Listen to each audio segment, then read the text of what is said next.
ಶ್ರೀ ಗುರುಭ್ಯೋ ನಮಃ. ಮಾಯಕಾರ ಪ್ರಭುವೇ ನಮಃ. ಗಣೇಶ ದೇವಿ ವಾಗ್ದೇವಿ. ಮಮ ವಾಕ್ಯ ಸಿದ್ಧಿ ಕುರು ಕುರು ಸ್ವಾಹ. ಓಂ ನಮೋ ಭಗವತಿ ಚಾಮುಂಡೇಶ್ವರಿ ಮಲಯಾಳ ಸ್ವರೂಪಿಣಿ ಸರ್ವಸಿದ್ಧಿಕಾರಿಣಿ ಸತ್ಯಂ ಬ್ರೂಹಿ ಸ್ವಾಹ. ಆರಾಧ್ಯ ದೈವನಾಗಿರುವಂತಹ ಮಲೆಮಹದೇಶ್ವರರನ್ನ ಮನದಲ್ಲಿ ನೆನೆಯುತ್ತಾ ವಿದ್ಯಾಗುರುಗಳ ತಂದೆ ತಾಯಿಯ ಪಾದಾರವಿಂದಗಳಿಗೆ ನಮಸ್ಕಾರವನ್ನು ಮಾಡ್ತಾ ಜಗದ್ಗುರು ಪಂಚಾಚಾರ್ಯರನ್ನ ಬಸವಾದಿ ಶರಣರನ್ನ ಮನದಲ್ಲಿ ನೆನೆಯುತ್ತಾ ನನ್ನೆಲ್ಲ ಪ್ರೀತಿಯ ಯೂಟ್ಯೂಬ್ ವಾಹಿನ ವೀಕ್ಷಕ ಬಂಧುಗಳ ಅಂತರಾತ್ಮಗಳಿಗೆ ನಿಮ್ಮ ಮೂಗೂರು ಮಧು ದೀಕ್ಷಿತ್ ಮಾಡುವಂತಹ ಪರಿಪೂರ್ಣವಾದಂತಹ ನಮಸ್ಕಾರಗಳು. ಆಷಾಢ ಮಾಸ, ಇದನ್ನ ಗಾಳಿ ಮಾಸ ಅಂತ ಕೂಡ ಕರಿತೀವಿ. ವೈಜ್ಞಾನಿಕವಾಗಿ ರವಿ ಯಾವ ರಾಶಿಯಲ್ಲಿರ್ತಾನೋ ಆ ರಾಶಿಗೆ ಸಂಬಂಧಪಟ್ಟಂತ ರೀತಿಯಲ್ಲಿ ವಾತಾವರಣದಲ್ಲಿ ಬದಲಾವಣೆ ಆಗುತ್ತೆ. ಅಂದ್ರೆ 12 ಮಾಸಗಳು, 12 ಸೌರ ಮಾಸಗಳು, 12 ಮಾಸದಲ್ಲಿ ಉಂಟಾಗುವಂತ ಬದಲಾವಣೆಗಳು. ನೋಡಿ, ಸಾಮಾನ್ಯವಾಗಿ ಮೇಷರಾಶಿ ಅಗ್ನಿತತ್ವ, ಅದರಿಂದ ಮೇಷರಾಶಿಗೆ ರವಿ ಬಂದಾಗ ಏಪ್ರಿಲ್ ತಿಂಗಳು ಆಲ್ಮೋಸ್ಟ್ ಬೇಸಿಗೆ ಜಾಸ್ತಿ ಇರುತ್ತೆ. ಇನ್ನು ತದನಂತರ ವೃಷಭ ರಾಶಿ ಬಂದು ಭೂತತ್ವ ರಾಶಿಗೆ ಬಂದಂತ ಸಂದರ್ಭದಲ್ಲಿ ಏನಾಗುತ್ತೆ ಅಂತಂದ್ರೆ ವಾತಾವರಣ ಸ್ವಲ್ಪ ಬಿಸಿಲು ಇರಲ್ಲ, ಗಾಳಿನೂ ಇರಲ್ಲ, ಸ್ವಲ್ಪ ತಂಪಾಗಿರುತ್ತೆ. ಅದೇ ಮಿಥುನ ರಾಶಿಗೆ ರವಿ ಪ್ರವೇಶ, ಅದೇ ಆಷಾಢ ಮಾಸದ ಪ್ರಾರಂಭ ಕಾಲ. ಮಿಥುನ ರಾಶಿ ಬಂದು ವಾಯುತತ್ವ ರಾಶಿ. ಅದಕ್ಕೋಸ್ಕರ ನೀವು ಸಾಮಾನ್ಯವಾಗಿ ಅಬ್ಸರ್ವ್ ಮಾಡಿ, ಈ ಆಷಾಢ ಮಾಸದಲ್ಲಿ ಗಾಳಿ ಜಾಸ್ತಿ ಇರುತ್ತೆ. ಅದೇ ಕರ್ಕಾಟಕ ರಾಶಿಗೆ ರವಿ ಪ್ರವೇಶ ಮಾಡಿದ ತಕ್ಷಣ ಮಳೆಗಾಲ ಪ್ರಾರಂಭ ಆಗುವಂಥದ್ದು, ಅಂದ್ರೆ ಮಳೆ ಬಿಡುವಂಥದ್ದು. ಯಾಕಂದ್ರೆ ಕರ್ಕಾಟಕ ರಾಶಿ ಜಲರಾಶಿ ಆಗಿರುವಂಥದ್ದು. ಅಂದ್ರೆ ಇಲ್ಲಿ ನಾವು ಅರ್ಥ ಮಾಡ್ಕೋಬೇಕಾಗಿರುವಂತಹ ಒಂದು ಚಿಂತನೆ ಏನಪ್ಪಾ ಅಂದ್ರೆ, ಈ ರಾಶಿಯ ತತ್ವಗಳಿಗೂ ಗುಣಧರ್ಮಗಳಿಗೂ ವಾತಾವರಣದಲ್ಲಿ ಆಗುವಂತಹ ಬದಲಾವಣೆಗಳಿಗೂ 100% ಸಂಬಂಧ ಇದೆ. ಅದನ್ನ ನಮಗೆ ಸೂಕ್ಷ್ಮವಾಗಿ ನಮಗೆ ಋಷಿಮುನಿಗಳು ತಿಳಿಸ್ಕೊಟ್ಟಿದ್ದಾರೆ. ಇಲ್ಲೇ ನಿಮಗೆ ಅರ್ಥ ಆಗತ್ತೆ. ಇನ್ನು ಎರಡನೇದಾಗಿ ಆಷಾಢ ಮಾಸದ ಬಗ್ಗೆ ನಾನು ತಿಳಿಸ್ಬೇಕು. ಆಷಾಢ ಮಾಸದಲ್ಲಿ ವಿಶೇಷವಾಗಿ ಹೆಣ್ಣು ದೇವರನ್ನು ಹೆಚ್ಚು ಪೂಜೆ ಮಾಡ್ತೇವೆ. ಯಾಕೆ ಹೆಣ್ಣು ದೇವರನ್ನೇ ಹೆಚ್ಚು ಪೂಜೆ ಮಾಡ್ತೀವಿ ಆಷಾಢ ಮಾಸದಲ್ಲಿ ಬೇರೆ ದೇವರುಗಳಿಗಿಂತ? ವಿಶೇಷವಾಗಿ ಸ್ತ್ರೀ ದೇವತೆಗಳಿಗೆ ಯಾಕೆ ಇಷ್ಟೊಂದು ಮಹತ್ವವನ್ನು ಕೊಟ್ಟಿದ್ದಾರೆ ಅನ್ನುವಂಥ ಪ್ರಶ್ನೆ ನಮ್ಮೆಲ್ಲರಲ್ಲಿ ಕಾಣುವಂಥದ್ದು. ಅದರಲ್ಲೂ ಕೂಡ ಆಷಾಢ ಶುಕ್ರವಾರ ಬಂದ್ರೆ ಸಾವಿರಾರು ಲಕ್ಷಾಂತರ ಜನರು ಹೆಣ್ಣು ದೇವರ ದೇವಸ್ಥಾನಕ್ಕೆ ಹೋಗುವಂಥದ್ದು, ಪೂಜೆ ಮಾಡಿಸುವಂಥದ್ದು ಒಂದು ಪ್ರತೀತಿ ಆಗಿರುವಂಥದ್ದು. ಕರೆಕ್ಟ್, ಸರಿ ಇದೆ ಅದು. ಯಾಕೆ ಅಂತಂದ್ರೆ ಈ ಆಷಾಢ ಮಾಸದಲ್ಲಿ ದುರ್ಗಾ ಅಮ್ಮನವರ ವಿಶೇಷವಾಗಿರುವಂತಹ ಮಹತ್ವ ಇರುವಂಥದ್ದು.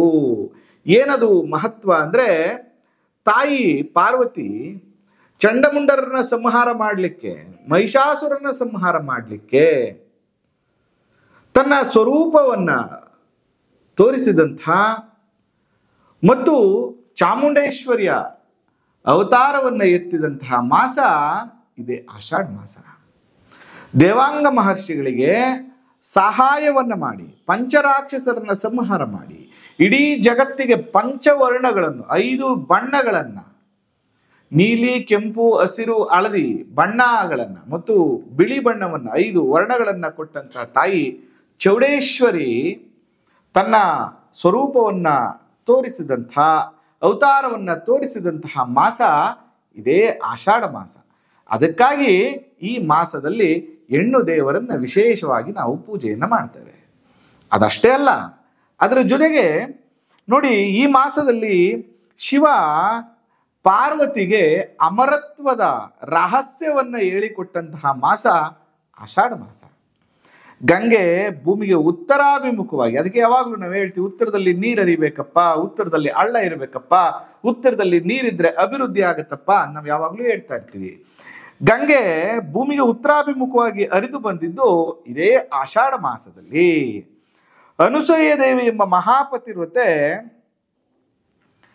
4 ಸೋಮವಾರ ವ್ರತವನ್ನು ಮಾಡಿದ್ದು ಇದೇ ಮಾಸದಲ್ಲಿ. ಜೊತೆಗೆ ಅಮರನಾಥನ ಹಿಮಲಿಂಗ ದರ್ಶನ ಪ್ರತಿ ವರ್ಷ ಈ ಮಾಸದಿಂದನೇ ಪ್ರಾರಂಭ ಆಗುವಂಥದ್ದು ಮತ್ತು ಪ್ರಥಮ ಏಕಾದಶಿ ವ್ರತ ಆರಂಭವಾಗುವುದು ಇದೇ ಮಾಸದಲ್ಲಿ ಮತ್ತು ಶುಕ್ರವಾರ ಲಕ್ಷ್ಮಿ ವಿಶೇಷವಾಗಿ ಪೂಜಿಸಿಕೊಳ್ಳುವಂತಹ ಮಾಸ ಇದೇ ಮಾಸ. ಜೊತೆಗೆ ದೇವತೆಗಳು ಮಲಗುವಂತಹ ಮಾಸ. ಇಲ್ಲಿಂದ ಚಾತುರ್ಮಾಸ, ಧನುರ್ಮಾಸದವರೆಗೆ 4 ಮಾಸಗಳ ಕಾಲ ದೇವತೆಗಳು ವಿಶ್ರಮಿಸಲಿಕ್ಕೆ ತೆಗೆದುಕೊಳ್ಳುವಂತಹ, ನಿದ್ರೆಗೆ ಹೋಗುವಂತಹ ಮಾಸ ಇದೇ ಆಷಾಢ ಮಾಸ. ಇಷ್ಟೆಲ್ಲ ವಿಶೇಷಗಳನ್ನ ಹೊಂದಿರುವಂತಹ ಈ ಮಾಸದಲ್ಲಿ ವ್ರತಾದಿಗಳನ್ನು ಮಾಡುವಂಥದ್ದು, ಪೂಜೆಗಳನ್ನು ಮಾಡಿಸುವಂಥದ್ದು, ಶಾಂತಿ ಕಾರ್ಯಗಳನ್ನು ಮಾಡಿಸುವಂಥದ್ದು ಅತ್ಯಂತ ಶುಭ.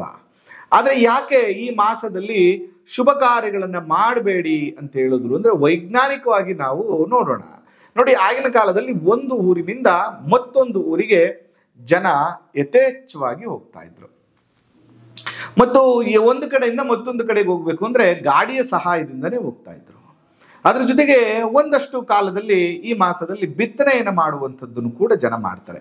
ಅದರಿಂದ ಈ ಆಷಾಢ ಮಾಸದಲ್ಲಿ ರೈತಾಪಿ ಜನರಿಗೆ ತೊಂದರೆ ಆಗಬಾರ್ದು, ಅದರಿಂದ ಈ ಮಾಸದಲ್ಲಿ ಶುಭ ಕಾರ್ಯಗಳನ್ನ ಮಾಡಬಾರ್ದು ಅನ್ನುವಂಥ ಒಂದು ಪ್ರತೀತಿಯನ್ನ ತಂದ್ರು.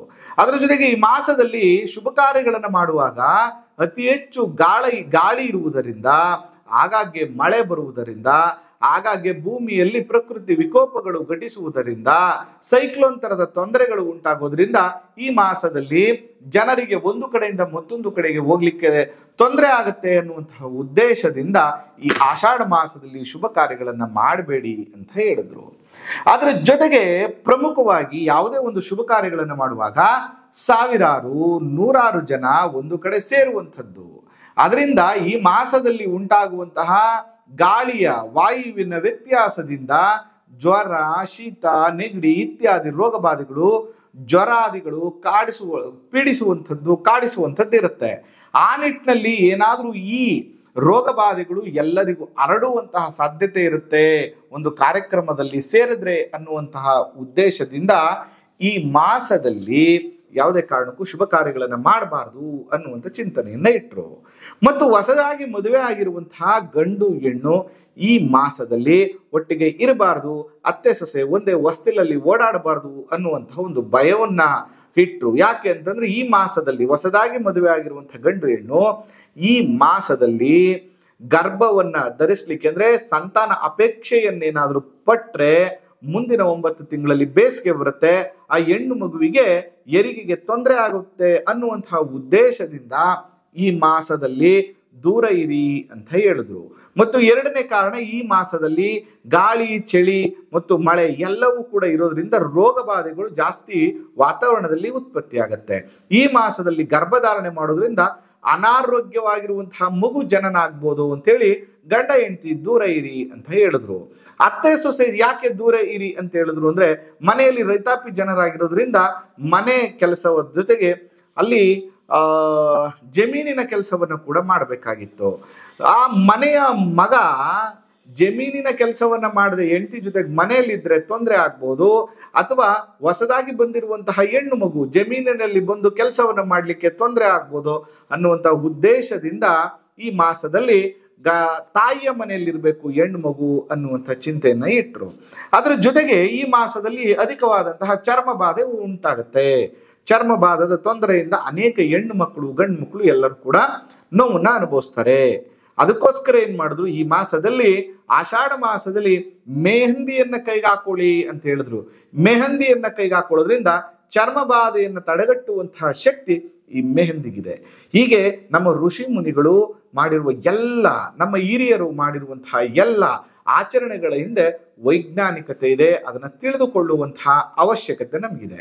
ಜೊತೆಗೆ ಪ್ರತಿ ಶುಕ್ರವಾರ ವಿಶೇಷವಾಗಿ ಮಹಾಕಾಳಿ, ಮಹಾಲಕ್ಷ್ಮಿ, ಮಹಾಸರಸ್ವತಿ ಯಾವುದಾದರೂ ದೇವಸ್ಥಾನಕ್ಕೆ ಹೋಗಿ, ಅದರಲ್ಲೂ ವಿಶೇಷವಾಗಿ ದುರ್ಗಿಯ ಅವತಾರವಾಗಿರುವಂತಹ ಯಾವುದೇ ದೇವಸ್ಥಾನಕ್ಕೆ ಹೋಗಿ ಪ್ರತಿ ಶುಕ್ರವಾರ ಬಳೆ, ಬಿಚ್ಚೋಲೆ, ಅದರ ಜೊತೆಗೆ ಅರಿಶಿಣ, ಕುಂಕುಮ, ರಾವಿಕೆ ಕಣೆಯನ್ನ ಕೊಟ್ಟು 4 ಶುಕ್ರವಾರಗಳ ಕಾಲ ಯಾರು ಅಮ್ಮನವರಿಗೆ ಪೂಜೆಯನ್ನು ಮಾಡಿಸ್ತಾರೋ ಅವರ ಕುಟುಂಬದಲ್ಲಿ ಎಲ್ಲ ದರಿದ್ರವು ನಿವಾರಣೆ ಆಗುತ್ತೆ, ಸಂಕಷ್ಟಗಳು ನಿವಾರಣೆ ಆಗ್ತದೆ, ಆರ್ಥಿಕ ಸಮಸ್ಯೆಗಳು ನಿವಾರಣೆ ಆಗ್ತದೆ, ಕುಟುಂಬದಲ್ಲಿ ಸುಖ, ಶಾಂತಿ, ನೆಮ್ಮದಿ ಖಂಡಿತವಾಗಿಯೂ ಸಿಗುತ್ತೆ.